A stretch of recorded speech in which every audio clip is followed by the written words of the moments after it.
നമസ്കാരം. ഉപനിഷത്ത് വീഡിയോ സെഷനിലേക്ക് ഏവർക്കും വീണ്ടും സ്വാഗതം. നമുക്ക് സെൻറ്ററിങ് ചെയ്ത് പ്രോഗ്രാം ആരംഭിക്കാം. കണ്ണുകളടച്ച് ശാന്തമായിരിക്കൂ. ഹൃദയത്തിൽ കുടികൊള്ളുന്ന ദിവ്യപ്രകാശത്തിൻ്റെ സ്രോതസ്സ് മനസ്സിനെ ആകർഷിക്കുന്നതായി അനുഭവിക്കൂ. ആ ദിവ്യപ്രകാശത്തിൽ ധ്യാനം ആരംഭിക്കൂ. മനസ്സിൽ ചിന്തകൾ വരുന്നുണ്ടെങ്കിൽ മൃദുവായി അവയെ അവഗണിക്കുക. ദിവ്യപ്രകാശത്തിൽ ധ്യാനം തുടരുക.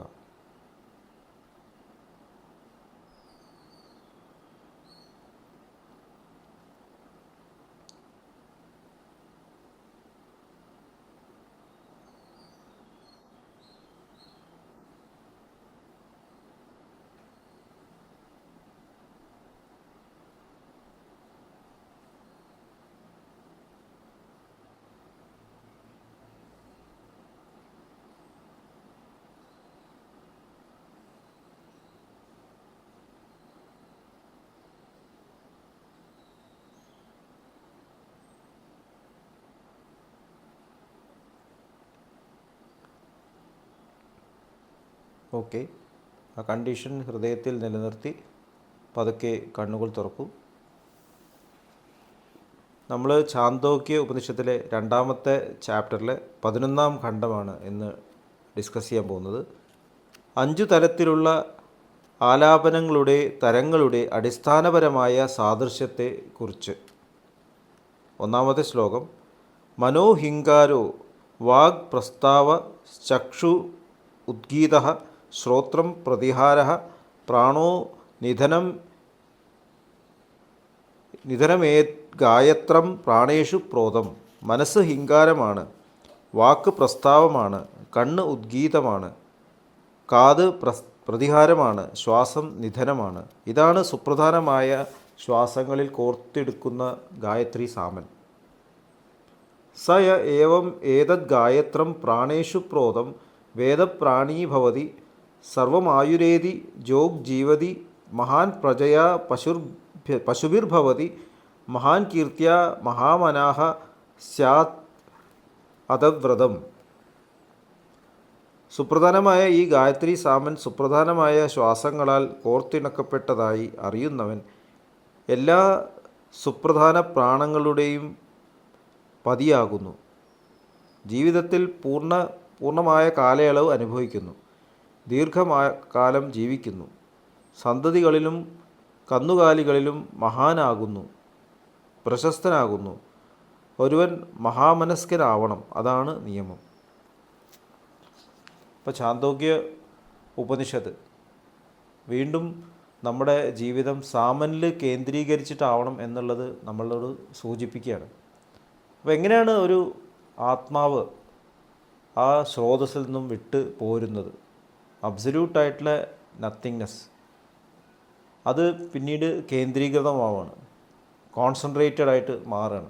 സൃഷ്ടിക്കുള്ള സാധ്യത വരുമ്പോൾ അതിൽ നിന്ന് ക്രമേണ ഇച്ഛ പ്രകടമാവണം. അതൊരു ഇച്ഛ അതിൻ്റെ കണ്ടൻ്റായിരുന്നു, വിൽ പവർ അതിൻ്റെ കണ്ടൻ്റായിരുന്നു. ആ വിൽ പവർ മാനിഫെസ്റ്റ് ആകുമ്പോഴാണ് ക്ഷോഭം അഥവാ സ്റ്റെർ എന്ന് നമ്മൾ മനസ്സിലാക്കണം. പ്രപഞ്ച സൃഷ്ടിയുടെ ആദ്യത്തെ കാരണം ഉപാദാൻ കരൺ എന്നാണ് ബാബുജി മഹാരാജ് പറയുന്നത്. ആ ക്ഷോഭത്തിൻ്റെ തലത്തിലും അബ്സല്യൂട്ട് പ്യൂരിറ്റി തന്നെയാണ്. ഒരു മാഗ്നറ്റിക് ഫീൽഡും നിലനിൽക്കുന്നത് പോലെ സെൻട്രൽ റീജിയണിൽ അതിൻ്റെ ലേറ്റൻറ്റ് മോഷൻ, അദൃശ്യ ചലനങ്ങൾ ഉണ്ടാകുന്നു. ആ തലത്തിൽ നിന്നും ക്ഷേത്രത്തിലേക്ക് തിരിയുമ്പോൾ ഈ ഉപാദാൻ കരൺ തന്നെ ഐഡൻറ്റിറ്റി ആവുന്നു, പിന്നീട് അഹംബോധമായിട്ട് മാനിഫെസ്റ്റ് ചെയ്യണം. അത് ബ്രഹ്മരന്ധ്രത്തിന് ശേഷം, അതിന് ശേഷമാണ് പിന്നീട് അഹംബോധത്തിൻ്റെ പല മാനിഫെസ്റ്റേഷനും കാണുന്നത്. അഹം എന്നുള്ള ഭാവം തന്നെയാണ് ആത്മൻ്റെ തുടക്കം. ഭഗവാൻ ശ്രീകൃഷ്ണൻ ഭഗവത്ഗീതയിൽ പറയുന്നു, അഹം ആത്മാ ഗുഡാകേശ സർവഭൂതാശയ സ്ഥിത. ഞാൻ എന്നുള്ള ആ ഭാവം, അതാണ് ഈ ആത്മാവിൻ്റെ യാത്രയുടെ തുടക്കം. അപ്പോൾ ഞാനെന്നുള്ള ഭാവം ക്ഷേത്രത്തിലേക്ക് തിരിയുമ്പോൾ ആ പൂർണ്ണമായിട്ടുള്ള ആ ഐഡൻറ്റിറ്റി, അതിൽ നിന്നും ചില ഫാക്കൽറ്റീസ് ആട്രിബ്യൂട്ട്സ് എടുത്തിട്ടാണ് ആത്മാവ് മാനിഫെസ്റ്റ് ആവുന്നത്. അപ്പോൾ ഒറിജിനൽ ഐഡൻറ്റിറ്റിയുടെ തലത്തിൽ അഹംബോധമാവുന്നതിന് മുമ്പ് ഐഡൻറ്റിറ്റിയുടെ സ്വഭാവം എന്ന് പറഞ്ഞാൽ സരളതയാണ്, ലാളിത്യമാണ്, സിംപ്ലിസിറ്റിയാണ് എന്ന് ബാബുജി മഹാരാജ് പറയുന്നു. ആ ലാളിത്യത്തിലാണ് എല്ലാ സൃഷ്ടിയുടെയും പൂർണ്ണമായിട്ടുള്ള പവർ കിടക്കുന്നത്. അപ്പോൾ നമ്മുടെ യാത്ര ലാളിത്യത്തിലേക്കാണ്. അതുകൊണ്ടാണ് സഹജമാർഗത്തിലെ ഒരു പ്രമാണം പറയുന്നത് be plain and simple in tune with to be in tune with nature. പ്രകൃതിയുമായി താതാത്മ്യമാകും വിധത്തിൽ ജീവിതം സരളവും ലളിതവുമാക്കുക. അപ്പോൾ ഈ ലാളിത്യത്തിലേക്ക് തിരിച്ചെത്തണം എന്നുണ്ടെങ്കിൽ ലാളിത്യത്തിനും അടിസ്ഥാനമായിട്ടുള്ള ആ ക്ഷോഭം, ആ ഉപാദാന കരണിൽ നിന്നും ലഭിക്കുന്ന പൂർണ്ണമായിട്ടുള്ള ആ ഫ്ലോ, അതിലേക്ക് നമ്മൾ കണക്റ്റഡ് ആവണം. അതാണ് ശബ്ദ എന്ന് പറയുന്നത്. അതാണ് പ്രാണസ്യ പ്രാണൻ എന്നുള്ള രൂപത്തിൽ സഹജമാർഗത്തിൽ മാസ്റ്ററിൽ നിന്നും ലഭിച്ചുകൊണ്ടേയിരിക്കുന്നത്. അപ്പോൾ ആത്മൻ ആ ഐഡൻറ്റിറ്റിയിൽ നിന്ന് സെപ്പറേറ്റ് ആകുമ്പോൾ അവിടെ ആട്രിബ്യൂട്ട്സ്, ആ പൂർണ്ണമായിട്ടുള്ള ഐഡൻറ്റിറ്റിയുടെ ലാളിത്യത്തിൻ്റെ സ്വഭാവം പരിപൂർണമായിട്ടുള്ള സ്നേഹമാണ്. അവിടെ ആട്രിബ്യൂട്ട്സ്, ക്വാളിറ്റീസ് ഒന്നും എക്സ്പ്രസ്ഡ് ആയിട്ടില്ല. ആ സ്നേഹത്തിൻ്റെ പലതരത്തിലുള്ള ക്വാളിറ്റീസ് എക്സ്പ്രസ്ഡ് ആവുന്നു. സത്യസന്ധത, കമ്പാഷൻ, സിൻസിയറിറ്റി, ഡിസിപ്ലിൻ, ഇങ്ങനെയുള്ള പല ക്വാളിറ്റീസ്. അപ്പോൾ ഓരോ സോളും ഓരോ ക്വാളിറ്റീസിൻ്റെ മാനിഫെസ്റ്റേഷനായിട്ടാണ് വരുന്നത് എന്ന് നമുക്ക് സങ്കല്പിക്കാം. അപ്പോൾ അതുകൊണ്ടാണ് നമ്മുടെ ജീവിതത്തിൽ അടിസ്ഥാനപരമായിട്ട് ചില ആട്രിബ്യൂട്ട്സ് നമുക്കുണ്ട്. ഇപ്പോൾ ചിലർ കലാകാരന്മാരാണ്, ചിലർ സയൻറ്റിസ്റ്റുകാരാണ്, ഇൻ്റലക്റ്റ് ഉപയോഗിക്കുന്നവരാണ്, ചിലർ ഫിസിക്കലായിട്ട് ജീവിക്കുന്നവരാണ്. അവരുടെ ഇവല്യൂഷൻ ആ വഴിയിലൂടെ തന്നെയാണ്. അതാണ് അവരുടെ പ്രൈമറി ആയിട്ടുള്ള ആ സ്വഭാവം. അതുകൊണ്ടായിരിക്കാം ഭഗവാൻ ശ്രീകൃഷ്ണൻ സ്വഭാവം ആധ്യാത്മ ഉച്ചതേ എന്ന് ഭഗവത്ഗീതയിൽ പറയുന്നു. ആത്മൻ്റെ സ്വഭാവം അത് നമ്മൾ തിരിച്ചറിഞ്ഞുകൊണ്ട് വേണം ഈ തിരിച്ചുള്ള യാത്ര നമ്മൾ നടത്താനായിട്ട്. അത് സത്യസന്ധത അതിൽ ഏറ്റവും ഇമ്പോർട്ടൻ്റ് ആയിട്ട് കാര്യമാണ്. നമ്മൾ വേറൊന്നാവാൻ ശ്രമിക്കേണ്ട കാര്യമാണ്. അതുകൊണ്ടാണ് ഓരോരുത്തരും ഓരോ രീതിയിൽ ഇവോൾവ് ചെയ്യുന്നത്. ഇവിടെ പലതരത്തിലുള്ള യോഗ സമ്പ്രദായങ്ങളുണ്ട്, പലതരത്തിലുള്ള ഇവല്യൂഷൻ സഹായിക്കുന്ന ഗൈഡ്സ് ഉണ്ട്, മാസ്റ്റേഴ്സ് ഉണ്ട്. കാരണം ഈ ക്വാളിറ്റിയിലേക്ക് കണക്റ്റഡ് ആയിട്ടാണ് നമ്മൾ ഇവോൾവ് ചെയ്യുന്നത്. ഒരുപക്ഷെ ആ തരത്തിലുള്ള പ്രപഞ്ചങ്ങൾ തന്നെ ഉണ്ടാവാം, ചില ക്വാളിറ്റീസിൽ അധിഷ്ഠിതമായിട്ടുള്ള പ്രപഞ്ചങ്ങൾ.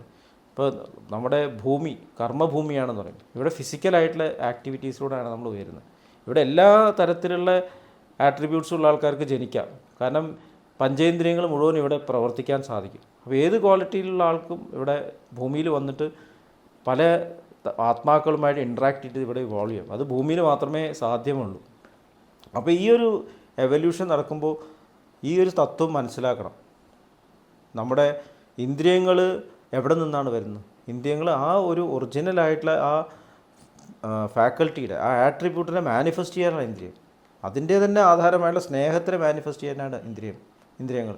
അതുകൊണ്ടാണ് നാവെന്തിനു തന്നു ഭഗവാൻ നാരായണ ഗീതം പാടാൻ, കാതെന്തിനു തന്നു ഭഗവാൻ നാരായണ ഗീതം കേൾക്കാൻ, കണ്ണെന്തിനു തന്നു ഭഗവാൻ നാരായണ രൂപം കാണാൻ എന്നെല്ലാം പറയുന്നത്.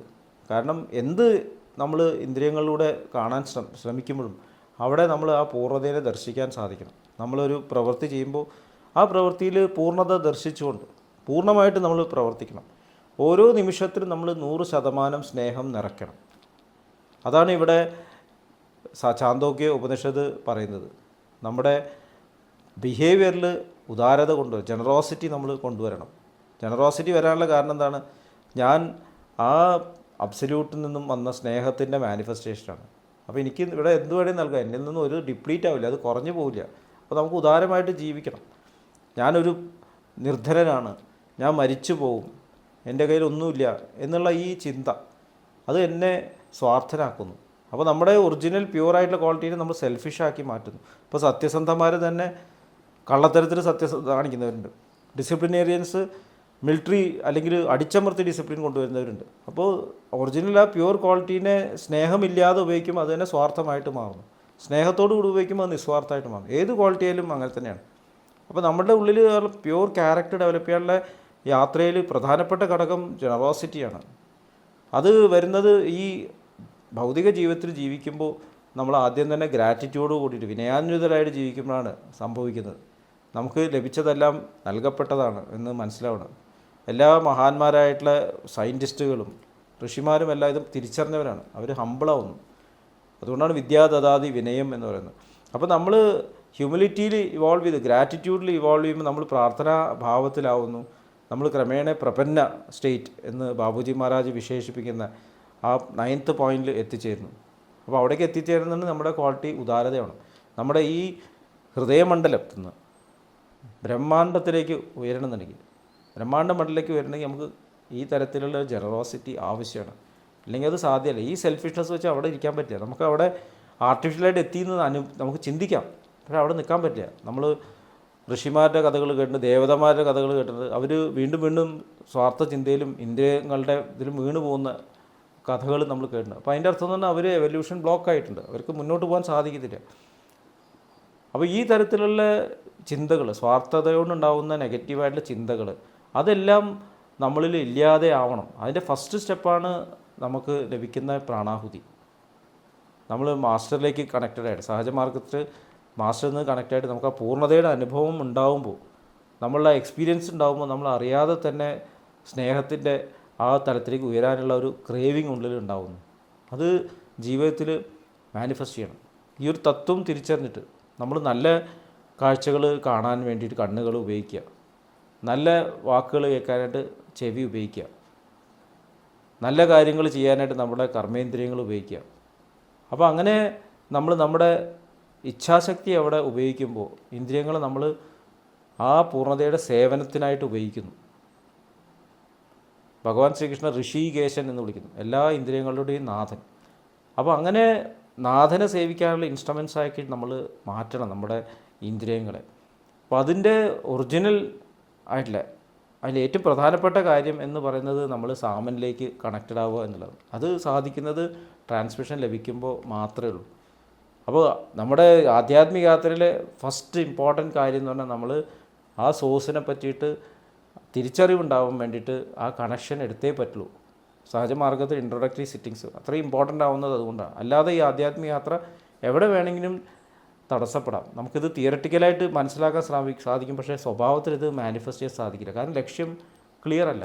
അപ്പോൾ ഫസ്റ്റ് തന്നെ പ്രിൻസിപ്പിൾസ് ക്ലിയർ ആവണം, ലക്ഷ്യം ക്ലിയർ ആവണം. എന്നിട്ട് ആ ലക്ഷ്യം നമ്മുടെ ജീവിതത്തിൽ കൂടുതൽ റിവീൽ ചെയ്യാൻ വേണ്ടിയിട്ട് നമ്മളുടെ ജീവിതത്തിൽ സ്വഭാവ രൂപീകരണം നമ്മൾ നടത്തിക്കൊണ്ടേയിരിക്കണം. അപ്പോൾ അങ്ങനെയാകുമ്പോൾ ഈ യാത്ര വളരെ സുഗമമാകും. ഇതാണ് ചാന്തോക്യ ഉപനിഷത്തിൻ്റെ പ്രധാനപ്പെട്ടിട്ടുള്ള ആ ഒരു തത്വം. അപ്പോൾ ഇത്രയും പറഞ്ഞുകൊണ്ട് വീണ്ടും എല്ലാവരെയും ഹാർട്ട്ഫുൾനെസ് സിസ്റ്റത്തിലേക്ക് സ്വാഗതം ചെയ്യുന്നു. ഈ ഉപനിഷത്തുകളുടെ ശരിയായിട്ടുള്ള അറിവ് ലഭിക്കണം എന്നുണ്ടെങ്കിൽ നമ്മൾ പ്രാണാഹുതി ലഭിച്ചുകൊണ്ട് തന്നെ ഒരു ലിവിങ് മാസ്റ്ററുടെ ഗൈഡൻസിൽ സാധന ചെയ്യേണ്ട ആവശ്യമുണ്ട്. എല്ലാവരെയും വീണ്ടും സ്വാഗതം ചെയ്യുന്നു. അടുത്ത സെഷൻ വരേക്കും വിട വാങ്ങുന്നു. നന്ദി, നമസ്കാരം.